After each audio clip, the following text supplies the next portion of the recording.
Rangkuman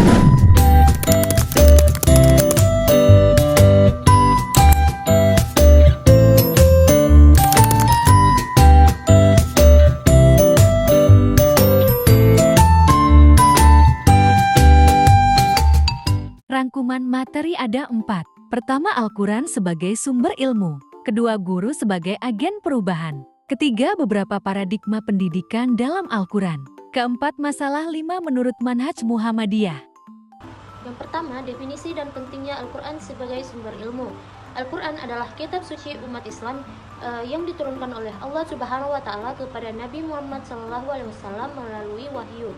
Al-Quran berfungsi sebagai pedoman hidup dan sumber pengetahuan yang mengatur segala aspek kehidupan, baik spiritual maupun sosial.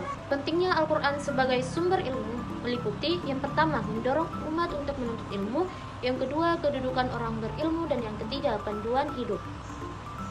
Adapun dalil dari Al-Quran yang berbunyi, niscaya Allah akan meninggikan orang-orang yang beriman di antaramu dan orang-orang yang diberi ilmu beberapa derajat. Hadis Quran Surah Al-Mujadilah.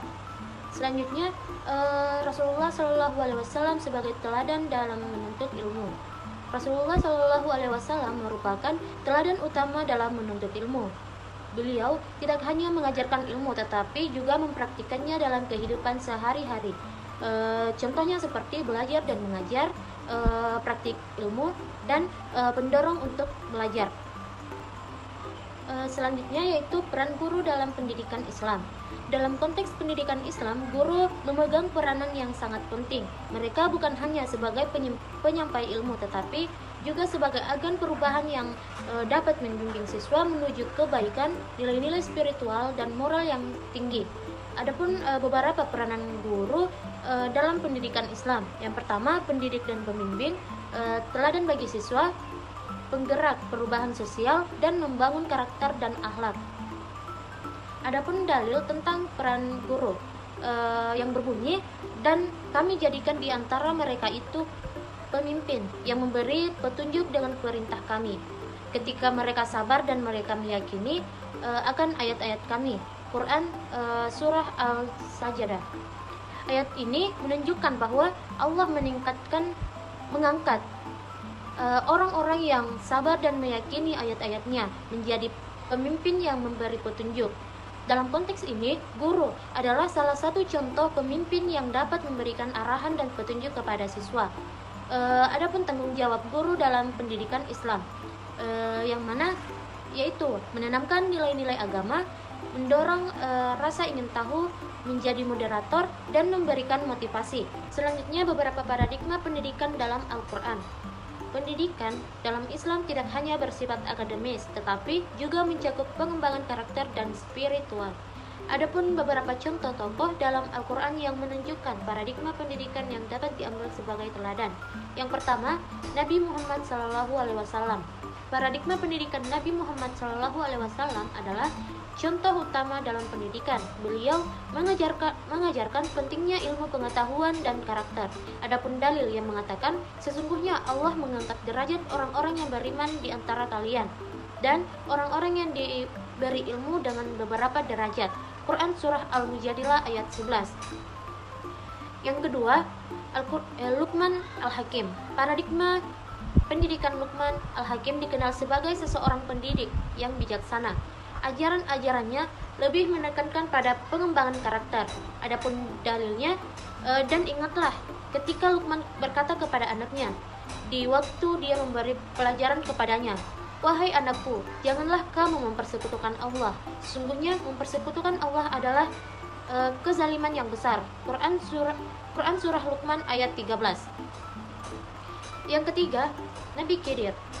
Paradigma Nabi Khidir menunjukkan pendekatan pendidik yang melampaui pemahaman konvensional. Ia mengajarkan bahwa ilmu tidak selalu tampak kasat mata. Adapun dalil, Musa berkata, "Apakah aku boleh mengikuti supaya kamu mengajarkan kepadaku ilmu yang diajarkan kepadamu?" Quran Surah Al-Kahf ayat 56. Selanjutnya, Nabi Ibrahim. Paradigma pendidikan Nabi Ibrahim alaihissalam mengajarkan keteguhan iman dan pentingnya mencari kebenaran. Adapun dalil, dan ingatlah ketika Ibrahim berkata, "Ya Tuhanku, tunjukkan kepadaku bagaimana Engkau menghidupkan orang-orang yang telah mati." Allah berfirman, "Apakah kamu tidak ingin beriman?" Ibrahim menjawab, "Akan tetapi aku ingin agar hatiku tenang." Quran Surah Al-Baqarah ayat 260. Selanjutnya, adab belajar mengajar dalam Al-Quran. Adab belajar mengajar merupakan aspek yang penting dalam pendidikan Islam. Adapun beberapa adab yang diajarkan dalam Al-Quran. Yang pertama, niat yang ikhlas, saling menghormati, rendah hati, sabar dan konsisten. Dalil tentang adab belajar mengajar. Tanyakanlah kepada ahli ilmu jika kamu tidak mengetahui. Quran Surah Anbiya ayat 7. Selanjutnya, masalah 5 menurut manhaj Muhammadiyah. Yang pertama, agama. Agama dalam perspektif Muhammadiyah merupakan pedoman hidup yang diatur oleh Al-Quran dan Sunnah. Agama memberikan struktur moral dan spiritual yang harus dipegang teguh oleh setiap individu dalam berinteraksi dengan Tuhan, diri sendiri, dan masyarakat. Agama bukan hanya sekadar ritual, tetapi mencakup seluruh aspek kehidupan manusia, melalui dari akidah, ibadah, hingga akhlak dan muamalah. Adapun dalil dari agama yaitu, "Dan kami tidak mengutus kamu melainkan untuk menjadi rahmat bagi semesta lain." Surah Al-Anbiya ayat 107.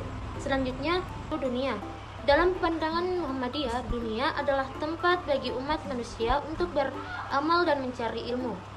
Dunia memiliki dua sisi positif yang merupakan sarana untuk beribadah dan berbuat baik, serta sisi negatif yang bisa menjadi penghalang jika dikejar tanpa tujuan. Adapun dalil yang mengatakan, "Dan carilah pada apa